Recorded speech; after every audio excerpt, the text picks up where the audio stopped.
Emperor Xin, ruling the Shang dynasty, defies the gods who have stopped paying attention to and caring for humans. In his rebellion, Xin insults the goddess Nuwa, so she turns the nine-tailed fox Daji into a girl and gives her the task of killing the emperor. Daji becomes the favorite concubine of Xin and is ready to carry out the plan, but discovers that the emperor saved her when she was a little. Torn between duty and budding love, Daji doesn't know what to do, and the emperor, meanwhile, turns his own ministers against him.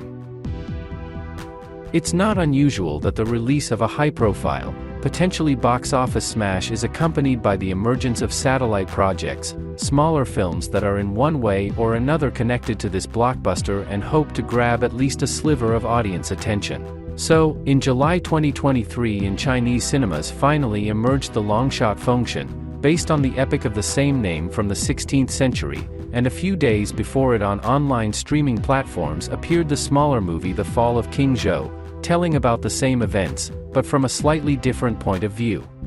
The story of Su Daji and the last emperor of the Shang dynasty has been transferred to the screen a lot of times, and Chinese filmmakers have considered it from a variety of angles. Some films and TV series retold it as a purely historical drama, others mixed in mythological events with gods and demons. Sometimes Su Daji served as a heartless villain, in other projects she was a willless puppet of the higher powers, or even a victim of circumstances. Zhang Bo-Wei, who directed The Fall of King Zhou, refers to this story not the first time. 5 years earlier he shot the internet movie Demon Fox Su Daji, the title role in which, incidentally, played the same Nan Sheng, who plays Daji in The Fall of King Zhou. In the new movie, Zhang tried to turn this story in the direction of traditional for Chinese cinema fantasy melodramas about the love of a man and a demoness.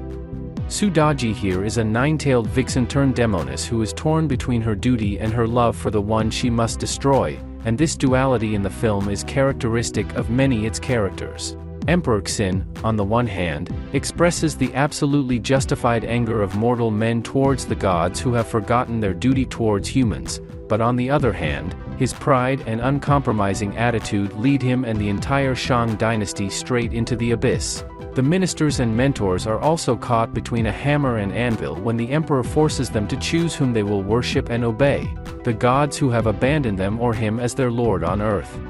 Of course, an hour and a half is not enough to fully reveal this story, so some things are said too quickly, and somewhere the narrative categorically lacks thoughtfulness and depth, especially since the authors chose the romantic line between the emperor and Su Daji as their main goal, which means that the movie will be full of languid glances, pseudo-erotic embraces, and musical inserts. It doesn't mean that The Fall of King Zhou has no action at all, but it is clear that this movie can't compare in scale and visual saturation with the same Fengshen. However, that did not prevent it from finding its audience and becoming one of the top hits of the year in the iQIYI online cinema, of which it is an exclusive.